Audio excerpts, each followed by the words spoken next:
खनन माफियाओं का खूनी खेल। नमस्कार, मैं आपके साथ के राणा, इंडिया वॉइस देख रहे हैं आप। हरियाणा में खनन माफियाओं का दुस्साहस एक बार फिर से सामने आया है।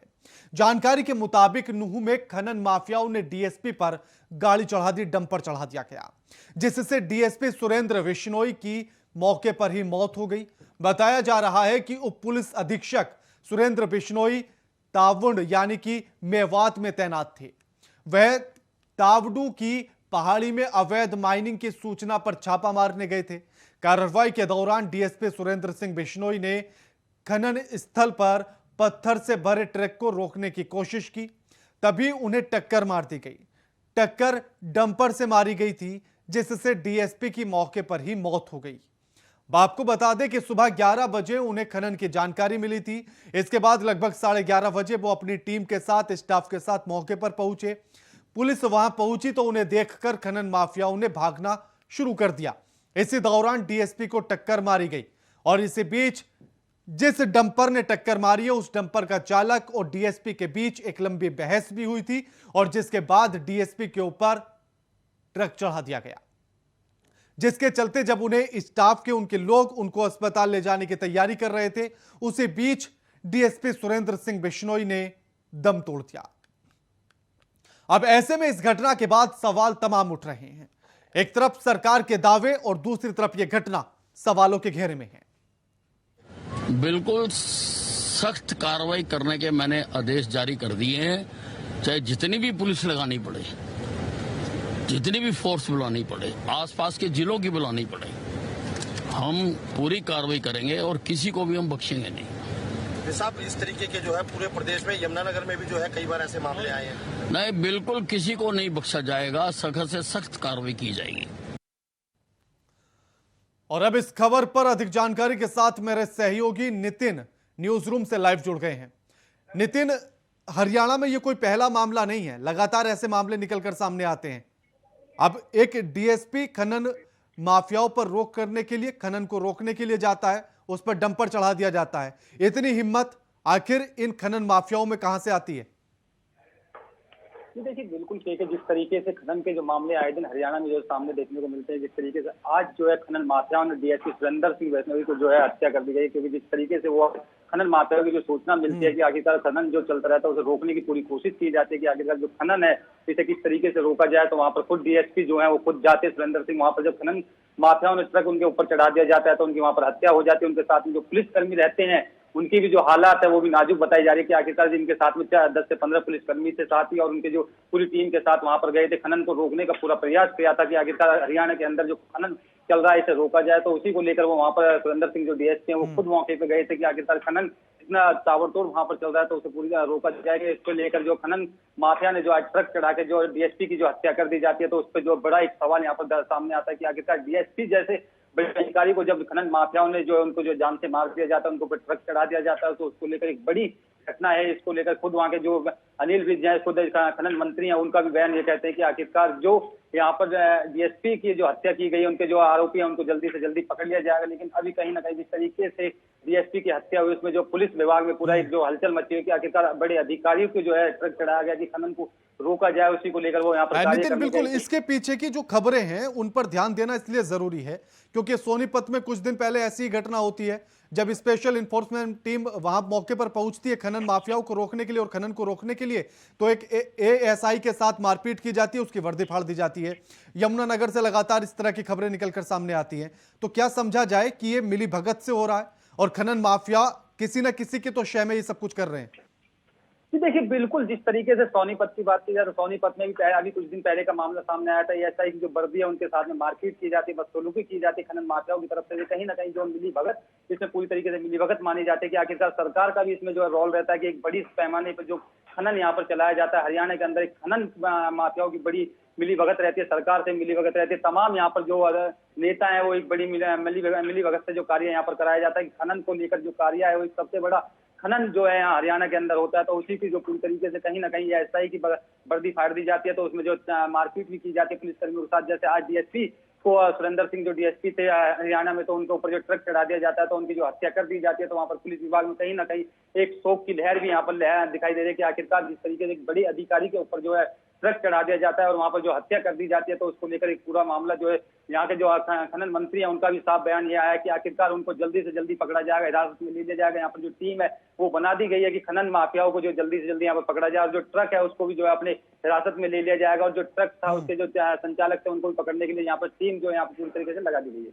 है। बिल्कुल, क्योंकि नितिन, सरकार पर सवाल उठना इसलिए भी लाजमी है कि एक तरफ सरकार कानून व्यवस्था को दुरुस्त करने की बात कहती है, अपराधियों पर लगाम लगाने की बात कहती है, खनन को रोकने की बात करती है, और दूसरी तरफ लगातार खनन को रोकने पर पुलिस वालों के साथ इस तरह की बदसलूकी होती है, उनकी हत्या तक कर दी जाती है।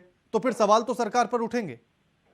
देखिए, बिल्कुल जिस तरीके से सरकार जो है पूरे कानून को जो है ध्वस्त करने के लगे रहते हैं कि आखिरकार कानून जो ज्यादा बेकार है तो उसको सुधारने में पूरी तरीके से सरकार कहती है कि आखिरकार कानून को सुधारा जाए, जिस तरीके से यहाँ पर लगाम लगाई जाए, यहाँ पर अपराधियों को भी लगाम लगाई जाए। तो उसको लेकर कहीं ना कहीं पूरी तरीके से जो मिली भगत है वो कहीं ना सरकार की भी मिली भगत लगती है कि आखिरकार पुलिस प्रशासन को जहाँ कहा जाता है कि इसमें जो है कानून पे लगाम लगाई जाए, कानून को किस तरीके से जो है यहाँ के जो अपराधी हैं उनको जो किस तरीके से चिन्हित किया जाए। तो उसको लेकर कहीं ना कहीं जिस पूरी तरीके से आज डीएसपी के ऊपर जो ट्रक चढ़ाया गया है, जहाँ सरकार कहती है कि आखिरकार यहाँ जो कानून है, जो अपराधी हैं उनको जो पूरी तरीके हिरासत में ले लिया जाए, लेकिन आज कहीं ना कहीं जिस तरीके से जो इस पे डीएसपी के ऊपर जो ट्रक चढ़ाया गया है तो उसको लेकर एक बहुत बड़ी जो लापा है यहाँ पर जो है पुलिस विभाग में शोक की लहर पहुंची गई है कि आखिरकार डीएसपी से अभी कुछ ही दिन पहले वो जो मैं कुछ इसी साल जो है आपको बता दें कि वो रिटायरमेंट भी बताया जा रहा है कि उनकी रिटायरमेंट थी कि इस साल में जो रिटायर हो जाती। तो आज जिस तरीके से उनके परिवार में भी शोक की लहर है कि आखिरकार डीएसपी सुरेंद्र सिंह की जब हत्या कर दी जाती है, परिवार वाले भी वहां के पहुंचते हैं, उनके जो तमाम खनन माफिया उनको जो चिन्हित किया जा रहा है कि आखिरकार कौन ये खनन माफिया थे, सबसे बड़े जो खनन माफिया हरियाणा के अंदर है, तो उनको जो चिन्हित किया जा रहा है। जो टीम है पुलिस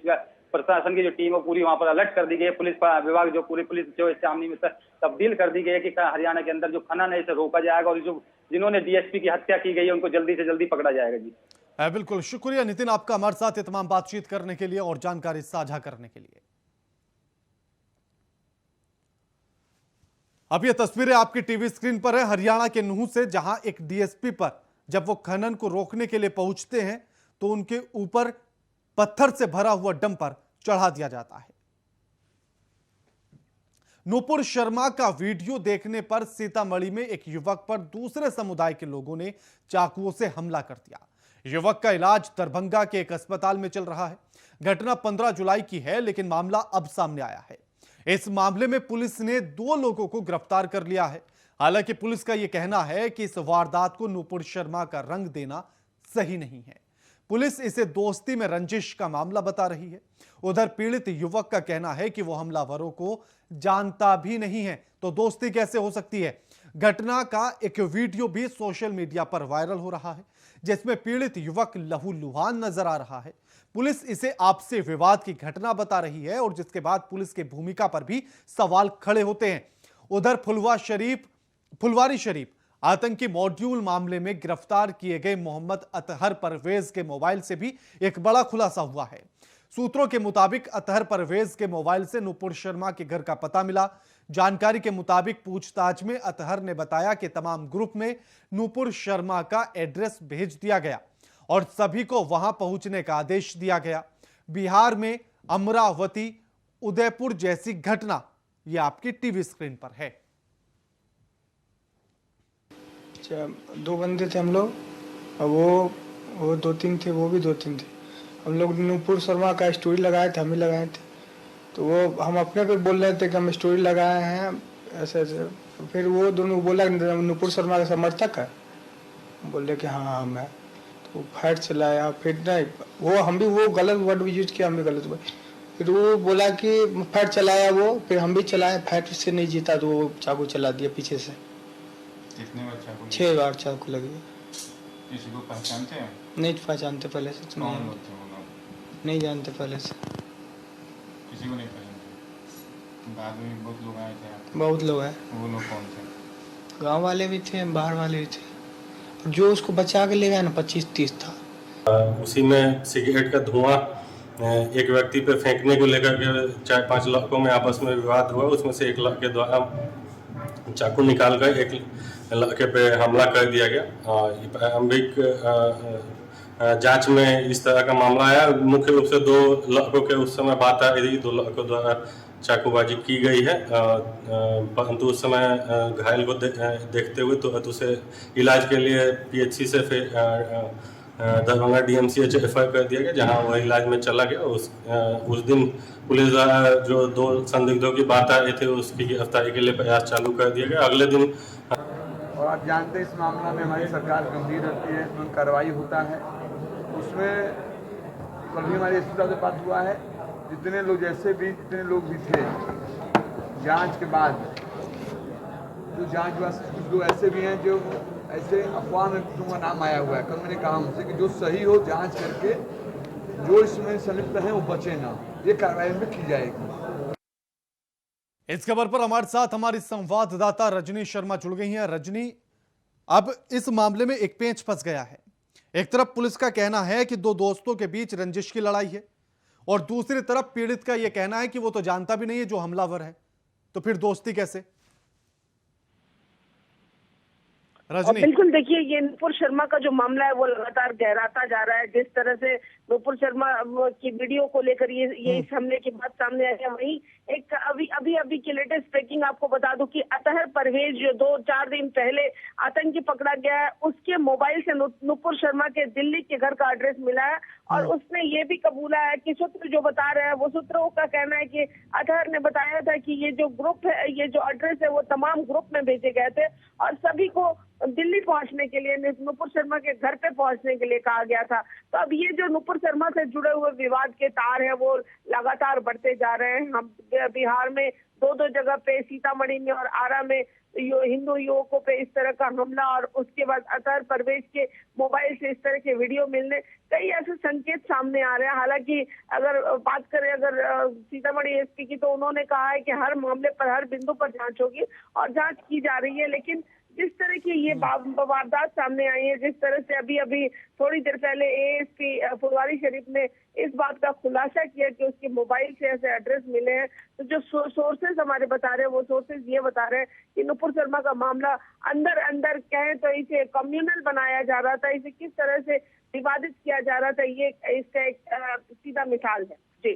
लेकिन रजनी, जो मामला हुआ है, जिस युवक को चाकू मारा गया, सिर्फ वो नुपुर शर्मा का वीडियो देख रहा था इस वजह से, अब ऐसे में दोनों के बयान भी अलग अलग हैं। पीड़ित का बयान अलग है और पुलिस का बयान अलग है, ये इतना अंतर क्यों? देखिए, पुलिस जहां एक तरफ ये कह रही है कि दोनों पूर्व परिचित थे, वहीं पुलिस ये भी कह रही है कि हर बिंदु पर जांच होगी, क्योंकि पुलिस अभी साक्ष्य की तलाश कर रही है, पूरी तरह से जांच पूरी हुई नहीं है। लेकिन जिस तरह जब ये बातें हमारे सामने आई तो हमारे सामने यही बातें आई, वहाँ पे स्थानीय लोग भी थे, उनका भी यही कहना था, जो पीड़ित व्यक्ति है उसके पिता का भी यही कहना है कि मेरे बेटे के फोन में किसी का स्टेटस था नुपुर शर्मा का और वो नुपुर शर्मा का वीडियो देख रहा था, जिसे देखने से इन युवकों ने उसे मना किया कि तुम ये वीडियो ना देखो, लेकिन इसने इनकार किया कि हमारा मोबाइल है, हम जरूर देखेंगे। और उसके बाद इसी बात को लेकर इनकी बहसाबहसी शुरू हुई और उसके बाद इस चाकूबाजी को अंजाम दिया इन युवकों ने जी। और दूसरी तरफ जिस तरह से ये पूरा मामला अब निकलकर सामने आ रहा है कि नुपुर शर्मा को लेकर उसका एड्रेस मोबाइल में मिलता है अतहर परवेज के, कई ग्रुपों में उसको भेज दिया जाता है, लोगों को उसके घर के आगे इकट्ठा होने की बात कही जाती है। आखिर क्या समझा जाए कि आखिर क्या कुछ प्लान चल रहा है पूरा? देखिए, वही मैंने कहा कि जिस तरह से इस पूरे मामले को कम्युनल करने की कोशिश की जा रही है, जातिवादी आधार पे इसे जोड़ा जा रहा है, जिस तरह से ये दहशत फैलाने की बात कर रहे हैं, तो उसी आधार पर मैंने कहा कि जो सोर्सेस हमारे हैं उनका ये कहना था कि अतहर परवेज 2 दिन पहले जो पीएफआई का सदस्य गिरफ्तार हुआ है, जिससे कई आतंकी वारदात जुड़े हुए आतंकी संगठनों के ऐसे तार जुड़े हुए होने की आशंका जताई जा रही है, उसके मोबाइल से नुपुर शर्मा का वीडियो एड्रेस मिलना और ये कहना कि ये एड्रेस लोगों में सर्कुलेट किया गया था, सोर्सेज जो हमारे बता रहे हैं, और नुपुर शर्मा के घर पे पहुंचने की बात की जाती है। उसके बाद इस तरह की छोटे छोटे हमले, तो कहीं ना कहीं ये एक तरह से, पूरी तरह से अगर कहें तो ये विवादित इस तरह के ये कम्युनल करने की कोशिश की जा रही थी, अंदर कहीं ना कहीं आतंक को पनपाने का ये जरिया बना हुआ था और उसी का ये अंजाम है, इस तरह के छोटे छोटे पॉकेट्स में हमले होने जी। शुक्रिया रजनी, आपका हमारे साथ ये तमाम बातचीत करने के लिए।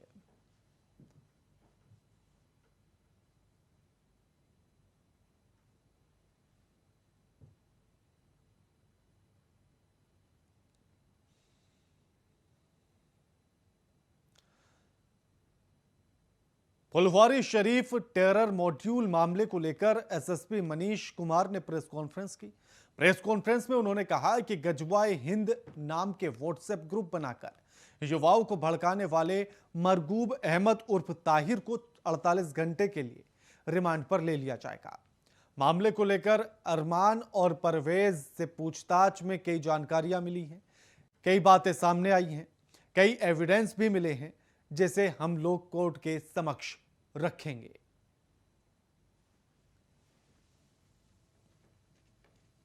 जो एविडेंसेस मिले थे, मटेरियल एविडेंस थे हमारे पास, टेक्निकल एविडेंस थे, उसके मोबाइल में थे और उसके फेसबुक लिंक्स पे, ऑडियो में, वीडियो फाइल्स में बहुत सारे फैक्ट्स थे, जिस फैक्ट्स को हम लोगों ने वेरीफाई किया है और उसमें जो बताया है उससे जो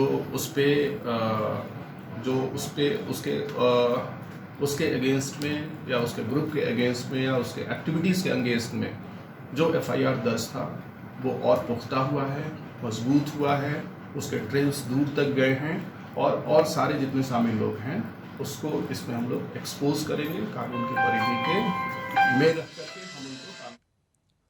अग्निवीर योजना के तहत होने वाली भर्ती योजना में जाति प्रमाण पत्र और धर्म प्रमाण पत्र मांगने को लेकर राजनीतिक बवाल शुरू हो गया है।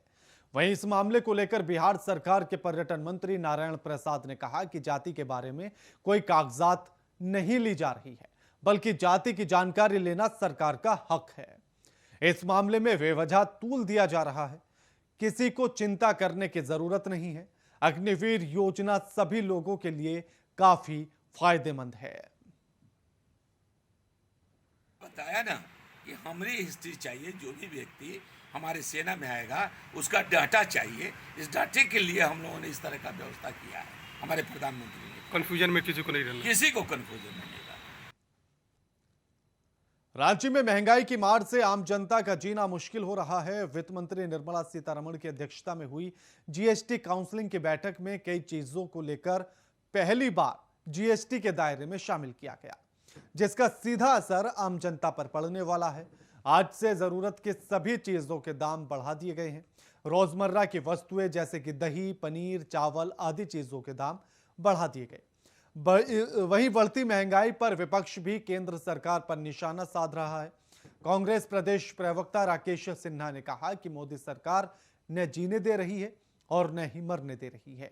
आटा, चावल, इलाज जैसी चीजों पर जीएसटी लगाकर आम जनमानस को पूरी तरह से केंद्र सरकार मरने को विवश कर रही है। काफी असर पड़ेगा। गरीब लोग जितना कमाई करते हैं उसका हम समझते हैं कि 80% पार हो जाएगा। अभी गैस का दाम बढ़ गया है, खाने पीने का दाम बढ़ गया है, दवा का दाम बढ़ गया है। आमदनी इतना कम है कि आदमी को घर चलाना काफी मुश्किल हो रहा है।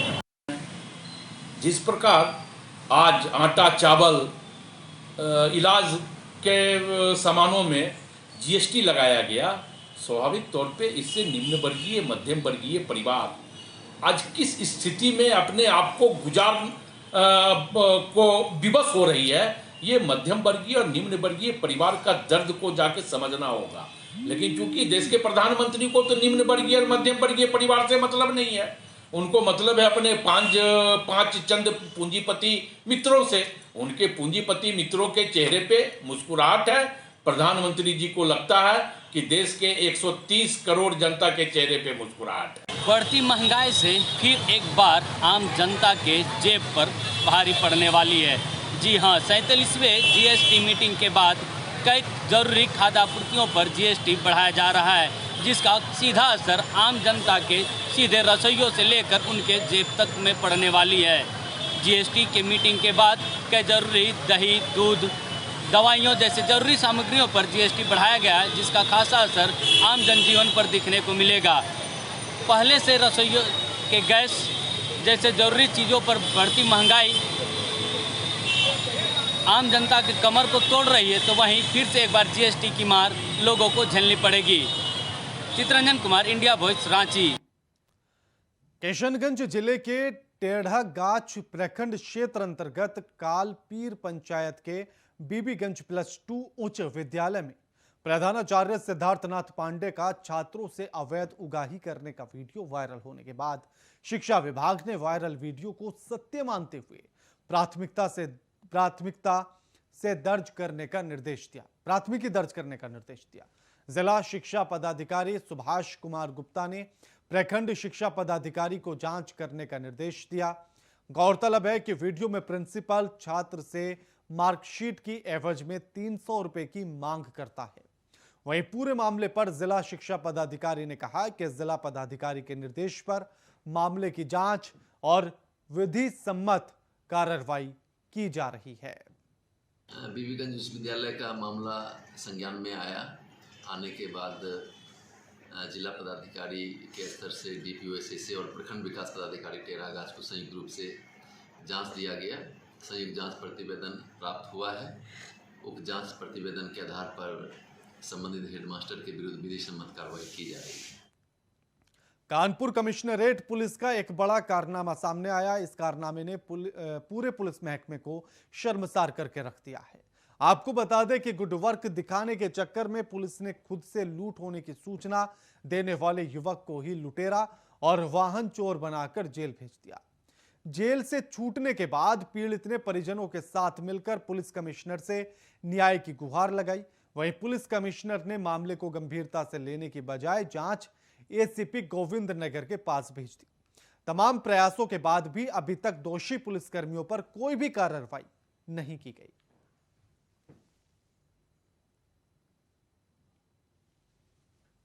12 तारीख की रात को हम अपनी गाय ढूंढ रहे थे तो पुल के पास 5-6 लोग खड़े हुए थे तो उनने हमारे साथ लूटपाट की। मेरी घड़ी 360 रुपये जेब में थे और चांदी की अंगूठी उन लोगों ने छीन लिया। उसके बाद फ़ोन मांगने लगे तो हमने फ़ोन नहीं दिया। किसी तरह ने वहाँ से निकल के हम भाग गए और 112 नंबर डायल किया। 112 डायल करने के बाद में तो वहाँ से 112 में हमने पूरी घटना बताई। हमने 112 में तो थोड़ी देर बाद बोले कि आपके पास हम सेवा तत्काल भेज रहे हैं। उसके 10 मिनट बाद लमसम जेब्रा का कॉल आता है, मतलब गुजैनी थाना से, कि आप कहाँ पे हैं। तो हमने बताया हम पुल के पास खड़े हुए हैं। बस वहाँ से आया, हमने उनको बताया भी कि सर मैंने डायल किया 112 नंबर। तो उन्होंने कोई रिप्लाई नहीं दिया और बैठाला और चले गया थाने में, बंद कर दिया। मैं थाने गया, थाने में पता लगा लूटपाट के मुकदमे में आपके भाई को बंद कर दिया गया है। तो हमने कहा किस चीज़ में लूटपाट के मामले में बंद कर दिया गया है। तो बोले कि नहीं उसने लूट की है और अन्य चीज़ों। मैंने अपने भाई से जानकारी ली। भाई ने कहा कि 112 नंबर हमने स्वयं डायल किया। भाई जी हमने कोई ऐसा वो नहीं किया, इन्होंने ज़बरदस्ती हमको बंद कर दिया है। तो हमने फिर इसको उन्होंने उसने मुकदमा लिख कर जेल भेज दिया। फिर हमने घटना की पूरी जानकारी की, जिनके साथ घटना घटित हुई उन लोगों से मैं मिला और उन लोगों से मैंने घटना की पूरी जानकारी ली। उन लोगों ने कहा कि मैंने तुम्हारे भाई से कोई मतलब नहीं, ना ही तुम्हारे भाई को मैंने देखा है। पुलिस ने तो उसको पहले ही मतलब कि किसी चीज़ में 112 नंबर वाले लेके आए हुए थे। बोले तुम्हारा भाई ना घटना में था ना घटना से उसे कोई मतलब है। इनके द्वारा जो है प्रार्थना पत्र दिया गया है, उसकी जांच मेरे पास आई है। उसी क्रम में इनको बुलाया गया था। जांच के बाद जो है जो भी सत्यता होगी उसके आधार पर अगर पुलिस की कोई अगर होगा तो संबंधित अगर कोई दोष नज़र में आता है तो उनके खिलाफ कार्रवाई होगी। पूरी जांच होने के बाद ही क्लियर हो पाएगा कि क्या है प्रकरण। नुपुर शर्मा पर सुप्रीम कोर्ट में सुनवाई हुई है और नुपुर शर्मा को एक बड़ी राहत दी गई है। सुप्रीम कोर्ट ने केंद्र और राज्य सरकारों को नोटिस जारी कर दिया है। बड़ी खबर आपकी टीवी स्क्रीन पर। नुपुर शर्मा पर सुप्रीम कोर्ट में सुनवाई शुरू। नुपुर शर्मा पर सुप्रीम कोर्ट में सुनवाई शुरू हो चुकी है। नुपुर शर्मा पर सुनवाई हुई शुरू। और इस बुलेटिन में फिलहाल इतना ही। नमस्कार।